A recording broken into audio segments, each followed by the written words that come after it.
Well, today the country is celebrating two anniversaries of decisions that changed the trajectory of American culture.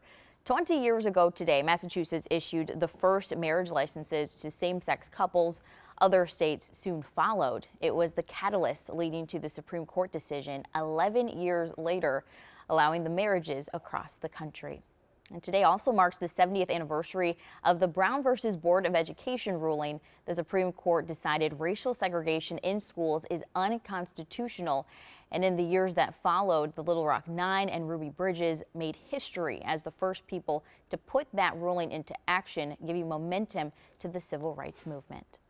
Well, this afternoon, we're reflecting on that Supreme Court decision and its impact 7 decades later. In today's classrooms today, we're joined by Marcus Flynn, the Executive Director of Black Men Teach. Thank you so much for being here out of your busy schedule. Yeah, thank you for having me. I appreciate it. Yeah, so 70 years later, as we talked about, how is the Supreme Court decision still impacting our schools and our students? Yeah, that's a great question. And so when you think about it, there were a number. Well, first, Brown is iconic, right? Without a doubt, it's one of the most iconic Supreme Court decisions that's ever taken place, especially when we think about ones that have an education perspective and lens to it.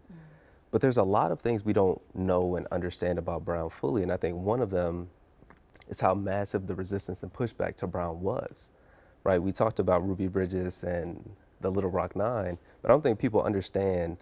We can see the images of the black and white photos of the angry white mobs outside of the schools, and we see the federal troops helping them usher them into the school, but we don't know what happens next.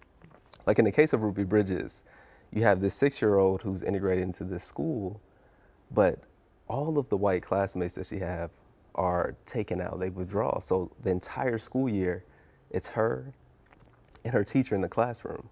In the case of the Little Rock Nine, they're integrated into the building again, ushered in by federal troops.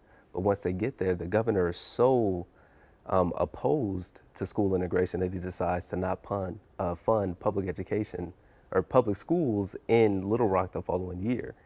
And so we've seen this history and this legacy of unintended consequences to Brown. I think one of the most important that impacts education today is the loss of black educators.